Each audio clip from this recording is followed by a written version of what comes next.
Bismillah ya Allah, bismillah, bismillah. Teteh, assalamualaikum, punten, pisan maaf, pisan teteh, punten, pisan teh. Aku ini mau nanyain teteh, yang waktu itu teteh pinjem uang. Punten ya teh, maaf pisan, aku teh butuh pisan teh sekarang. Si ade mau bayaran sekolah, nggak ada pisan duitnya teh, punten, pisan teh. Kan teteh bilangnya teh mau seminggu aja ya teh ya, punten ya teh ya.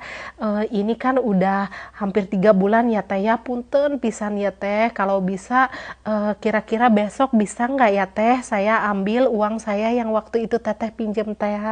Hatur nuhun sekali lagi, maaf pisan, punten pisan ya teh.